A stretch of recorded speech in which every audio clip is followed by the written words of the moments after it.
প্ৰথমে আপোনালোকক নমস্কাৰ জনাই মোৰ চেনেললৈ স্বাগতম জনাইছোঁ।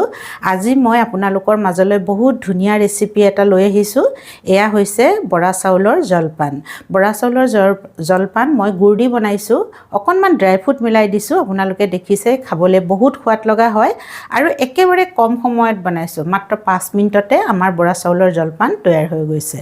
আৰু এই বৰা চাউলৰ জলপান গাখীৰ, দৈ, ক্ৰীম একো নোহোৱাকৈ আপোনালোকে খাব পাৰে। এনেদৰে মই একোৱে মিলোৱা নাই দেখিছেনে, সেইকাৰণে আপোনালোকক দৈ, গাখীৰ, ক্ৰীম নিমিলোৱাকৈ মই দেখুৱাইছোঁ। মিঠা পোলাও বুলিও ক'ব পাৰি। এনেকৈ খালেও বহুত সোৱাদ লাগে খাবলৈ। ড্ৰাই ফ্ৰুট দিছোঁ, ঘিউৰে বনাইছোঁ, গুড়ৰে হয়। এনেদৰেও খাব পাৰি আৰু আপোনালোকে গাখীৰ, দৈ, ক্ৰীম মিলাইও খাব পাৰে। বহুত সোৱাদ লগা হৈছে আৰু মেইন কথা হৈছে পটককৈ হয়, 5 মিনিটতে হয় আৰু খাবলৈ সোৱাদ লগা। আলহী আহিলেও আপোনালোকে পটককৈ বনাই দিব পাৰিব। আৰু সেইকাৰণে ভাবিলোঁ মইনো কেনেদৰে বনাইছোঁ তাকে মই আপোনালোকৰ আগত দেখুৱাওঁ। আৰু এচামুচ মই লৈ দেখুৱাইছোঁ আপোনালোকৰ আগত। খাবলৈ মানে ইমানেই সোৱাদ লগা হয়। এয়া দেখিছেনে, একদম মানে আঠা লেখীয়া নহয়। অকণমানতো বৰা চাউলৰ আঠা থাকিবই, তথাপিতো ধুনীয়াকৈ আমাৰ চামুচত লাগি আহিছে পটককৈ, দেখিছেনে। আৰু ভাবিলোঁ মইনো কেনেদৰে বনাওঁ আপোনালোককো দেখুৱাওঁ। সকলোৱে জানেই, তথাপিতো আহকচোন মইনো কেনেদৰে বনাইছোঁ আপোনালোকক দেখুৱাওঁ। এয়া মই 200 গ্ৰাম বৰা চাউল লৈছোঁ। চাউলখিনি প্ৰথমে খুব ভাল ধৰণেৰে 2-3 বাৰমান ধুই পানীত তিয়াই থৈ দিছোঁ। আৰু চাউলখিনি দেখিছেনে ধুনীয়াকৈ কোমলি গ'ল। আৰু চাউলখিনি কোমলাৰ পিছতো 2-3 বাৰ ভালকৈ ধুই পানীৰ পৰা মই নিগৰাই এয়া থৈ দিছোঁ। ধুনীয়াকৈ জৰ্জৰীয়া হৈ আছে। আৰু এনেধৰণে কোমলাই ল'লে চাউলখিনি সোনকালে সিজে। এতিয়া আহক মই আপোনালোকক গেছৰ ওচৰলৈ লৈ যাওঁ। গেছটো জ্বলাই মই গেছত কুকাৰ এটা পাতি দিছোঁ। আৰু কুকাৰটো অকণমান গৰম হোৱাৰ লগে লগে তাতে মই এয়া ঘি এচামুচ দি দিছোঁ। আপোনালোকে যদি ঘি ব্যৱহাৰ নকৰে তেতিয়াহ'লে ৰিফাইন তেলো ব্যৱহাৰ কৰিব পাৰে, কিন্তু ঘিউৰে বনালেহে মানে খুব ধুনীয়া হয় খাবলৈ। আৰু ঘিউখিনি এয়া গৰম হৈয়ে গৈছে। আৰু মই অকণমান ড্ৰাই ফ্ৰুট লৈছোঁ। ড্ৰাই ফ্ৰুট আপোনালোকক দেখুৱাইছোঁ। এয়া অলমণ্ড লৈছোঁ, অকণমান কাজু, খিচমিচ আৰু এই অকণমান মগজ হয় এয়া, আৰু তেজপাত এটা আৰু ইলাইচি 3টা। আৰু এতিয়া মই ড্ৰাই ফ্ৰুটখিনি প্ৰথমতে অকণমান ভাজি ল'ম। ড্ৰাই ফ্ৰুটবোৰ ভাজি ল'লে খাবলৈ বহুত ভাল লাগে। এয়া দেখিছেনে, এনেকৈ অকণমান, বহুত বেছি নাভাজোঁ বাৰু, অকণমান ভাজি ল'লে ভাল লাগে আৰু মচমচীয়া হয়। আৰু এতিয়া এয়া কাজু দি দিছোঁ।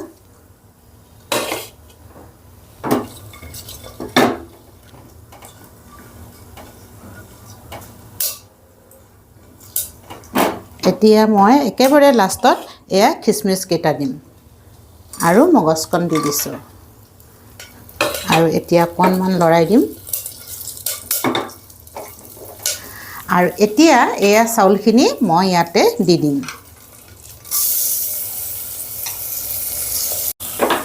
গোটেইখিনি চাউল মই ঘিউতে দি দিলোঁ। আৰু এতিয়া মই ঘিউতে অকণমান দেৰি মানে 1 মিনিটমান চাউলখিনিয়ে ভাজি লৈছোঁ। দেখিছেনে, এনেধৰণে চাউলখিনি যদি আমি ভাজি লওঁ, চাউলখিনি বহুত আঠা আঠা নালাগে আৰু খাবলৈ জলপানটো খুব ভাল লাগিব। এয়া অকণমান মই এনেধৰণে ভাজি ল'লোঁ। অলপ পানীটো নাছিলেই বাৰু, তথাপিতো অকণমান ফৰফৰীয়া হৈছে, এয়া দেখিছেনে। আৰু এতিয়া মই ইয়াত ব্যৱহাৰ কৰিম গুড়। এয়া গুড় লৈছোঁ। গুড় আপোনালোকৰ সোৱাদ অনুসৰি দিব, কিমান লয়, আৰু চেনিও দিব পাৰে গুড় যদি নিদিওঁ বুলি ভাবে। মই গুড় দিছোঁ বাৰু। এয়া গুড় দি দিলোঁ। গুড়েৰে বনালে খাবলৈ বৰ ধুনীয়া লাগে, বৰ বেলেগ এটা সোৱাদ হয় মানে। দেখিছেনে, আৰু গুড় গলি যাব। আৰু এতিয়া মই পানী দি দিম।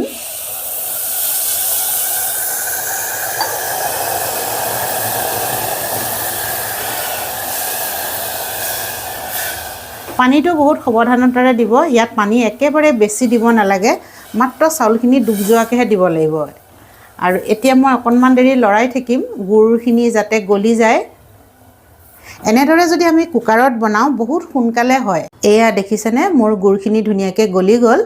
আৰু এতিয়া কুকাৰৰ ঢাকোন মাৰিব পৰা হৈছে। আৰু এয়া আপোনালোকে দেখিছেনে, পানী মই একেবাৰে বেছি দিয়া নাই, চাউলখিনি ডুব যোৱালৈকেহে মই পানী দিছোঁ।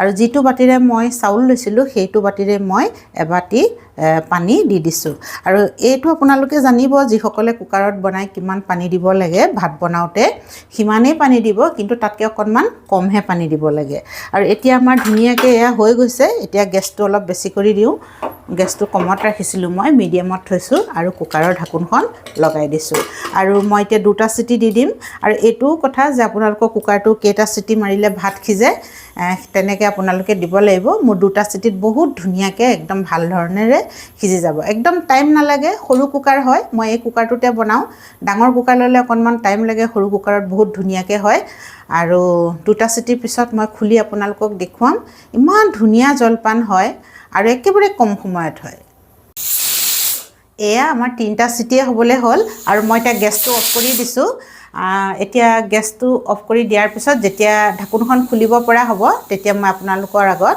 খুলি দেখুৱাম কুকাৰটো ঠাণ্ডা হৈছে মই এতিয়া খুলি দেখুৱাওঁ আৰু ময়ো চাওঁ এইয়া দেখিছেনে আমাৰ ইমান ধুনীয়াকৈ হৈ আছে মই আপোনাক গৰম হৈ আছে কিন্তু দেই ওচৰৰ পৰা দেখুৱাই দিছোঁ এয়া দেখিছেনে এতিয়া অকণমান দেৰি মই এনেদৰে থাকিবলৈ দিম এয়া চাওকচোন একদম টাইম নালাগিলে দেখিছেনে 5 মিনিটো সময় নালাগে ধুনীয়াকৈ আমাৰ হৈ যায় আৰু এয়া চাওকচোন ওচৰৰ পৰা দেখুৱাইছোঁ অকণমান একেবাৰে মানে হেৰি হোৱা নাই কি বুলি কয় নিখিজাকৈ থকা নাই কুকাৰত একদম ধুনীয়াকৈ সিজি গৈছে আৰু কালাৰটো দেখিছেনে কিমান ধুনীয়া হৈছে মই বাটি এটাত ছাৰ্ভ কৰি আপোনালোকক দেখুৱাম এয়া দেখিছেনে মই বৰা চাউলৰ জলপান ধুনীয়াকৈ বাটিত সজাই আপোনালোকৰ আগত দেখুৱাইছোঁ আৰু দেখিবলৈ বহুত ধুনীয়া লাগিছে খাবলৈও বহুত সোৱাদ লগা হয় আৰু একেবাৰে কম সময়ত মাত্ৰ 5 মিনিটতে আপোনালোকে এনেদৰে কুকাৰত বৰা চাউলৰ জলপান বনাব পাৰি কুকাৰত বনাইছোঁ যদিও বহুত ধুনীয়া হৈছে এবাৰ আপোনালোকে বনাই চাব যদি বনোৱা নাই আৰু এয়া গাখীৰ দৈ ক্ৰীম নোহোৱাকৈও খাব পাৰি মিঠা পোলাওৰ দৰে আৰু মই এনেকৈ খায়ো বহুত ভাল পাওঁ আৰু আপোনালোকে আলহী আহিলে পটককৈ বনাই দিব পাৰি চাউল যদি তিয়াইও নথয় অকণমান গৰম পানীত 5 মিনিটমান চাউলখিনি তিয়াই লৈ তেনেকৈ কুকাৰত বনাই দিলে এটা চিটি বেছিকৈ দিব ধুনীয়াকৈ হৈ যায় আৰু ল'ৰা ছোৱালীক টিফিনতো দিব পাৰিব এনেধৰণে ড্ৰাই ফ্ৰুট দিলে ল'ৰা ছোৱালীয়েও খাই বহুত ভাল পাব আৰু আপোনালোকে দেখিলেই ভিডিঅ'টো মই কেনেধৰণে বনালোঁ আৰু সকলোৱে জানেই বৰা চাউল বনাবলৈ তথাপিতো মইনো কেনেধৰণে ইমান সোনকালে পটককৈ বনালোঁ তাকে আজি আপোনালোকৰ আগত দেখুৱালোঁ ভিডিঅ'টো চাই যদি ভাল লাগিল লাইক কৰিব শ্বেয়াৰ কৰিব আৰু কমেণ্টছ কৰিব যিসকলে মোৰ চেনেলটো ছাবস্ক্ৰাইব কৰা নাই তেওঁলোককো অনুৰোধ কৰিছোঁ যাতে মোৰ চেনেলটো ছাবস্ক্ৰাইব কৰি লয় আৰু কাষতে থকা বেল আইকনটো দবাই দিয়ে শেষলৈকে ভিডিঅ'টো চোৱাৰ কাৰণে বহুত বহুত ধন্যবাদ জ্ঞাপন কৰিলোঁ আজিৰ ভিডিঅ'টো মই ইমানতে সামৰিছোঁ ধন্যবাদ